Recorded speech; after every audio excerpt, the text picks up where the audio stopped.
Pasca mendapatkan penangguhan penahanannya dari Rutan Salemba, kini Vicky Prasetyo menjalani sidang secara tatap muka di Pengadilan Negeri Jakarta Selatan, Rabu 23 September 2020.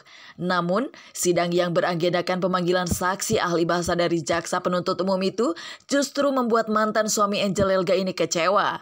Bagaimana tidak, perdebatan sengit tentang arti zina sebagaimana buntut kasus penggerebekan Vicky terhadap Angel Elga yang diketahui bersama seorang lelaki bernama Vicky Alman pada November 2018 mencuat. Alhasil, pemilik nama asli Hendrianto ini tak terima dengan kesaksian ahli tersebut. Karena kan memang banyak yang aku mau uraikan ya terwakilkan sama kuasa hukum ya semua. Cuma ada satu statement tadi yang aku uraikan gitu, aku pertanyakan. Terus di saat aku menyampaikan, aku jadi kayak flashback ingat kejadian, makanya disampaikan dengan mungkin perasaan yang seperti apa sampai agak terbata dikit di dalam bicaranya gitu loh. Cuma aku menyampaikan tadi aja gitu loh bahwa ya di dalam aku sebagai berkeyakinan Muslim, selain kita mematuhi ataupun berkedudukan di atas peraturan dunia atau hukum positif negara, aku juga punya aturan ketuhanan yang aku benar-benar tegakkan di dalam hukum syariahnya gitu loh. Sesuai tadi surat An-Nisa ayat 34 bahwa sebaik-baiknya wanita yang soleha adalah ia yang taat kepada Allah, bertakwa dan menjaga dirinya saat suaminya tidak ada. Jadi aku tuh hanya berpatokan dari situ. Terus juga dari kategori jenis perzinahan, ada tadi aku bilang ada muhsan, ada ghairi muhsan dan juga ada zina alaman. Saksi ahli bahasa yang tadi yang hadir, pada saat saya tanyakan ada beberapa pertanyaan, misalkan Bapak di situ menyatakan melihat video, diperlihatkan video, melihat nggak? Jawabnya tidak. Kemudian dilihatkan SP3, dilihat nggak? Tidak.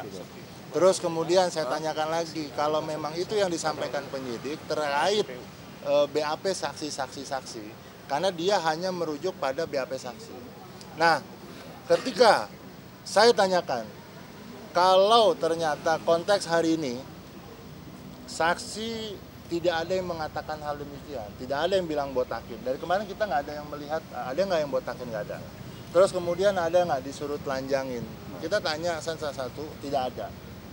Yang mendengar itu tidak ada. Yang melihat siapa yang mengucapkan Vicky juga tidak ada.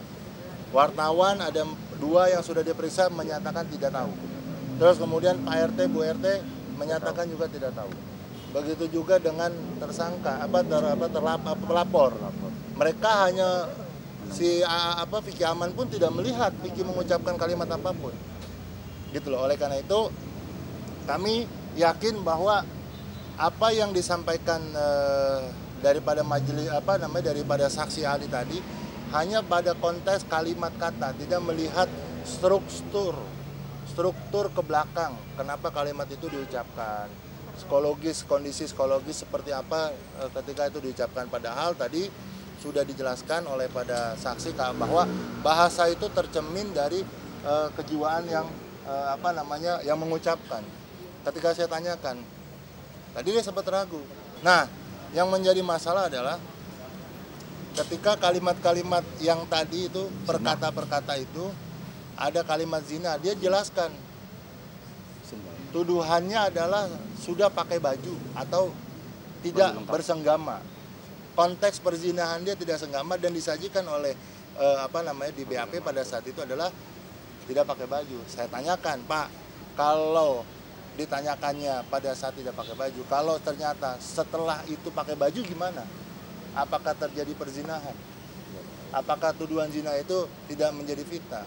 Tolong, kalau ahli dalam memberikan sebuah statement hukum, even bukan soal saya pun sekalipun, soal siapapun. Jadi kalau menurut aku harus benar-benar memang dikaji, harus benar-benar memang mengetahui benar-benar kronologis ini terjadi gitu loh. Karena kan masalah bahasa universal gitu loh. Semua orang punya identitas masing-masing dan penafsiran tersendiri soal bahasa gitu loh. Jadi saran aku tadi sama ahli, ya aku sih hanya mensejajarkan sama kayak tadi, arti kata perzinahan tuh nggak selalu tentang bersenggama kalau menurut pengetahuan saya, apapun ya kayak tadi aku bilang ada zina muhsan, zina ghairi muhsan, ada zina alaman, berbagai macam bagian gitu loh. Nah maksud aku tadi hanya sharing ya pendapat yang aku ketahui aja ya. Sementara, dikonfirmasi terpisah, kuasa hukum Angel Elga Rudi Kabunang sepakat dengan pernyataan saksi ahli yang menekankan bahwa tanda suatu perzinahan yakni adanya aktivitas senggama di luar ikatan perkawinan.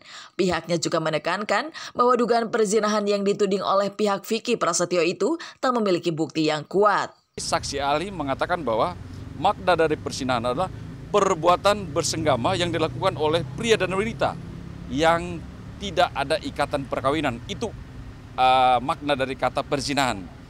Sedangkan di balik perkara ini ada perkara di mana Angel dilaporkan tentang perzinahan, itu sudah di SP3.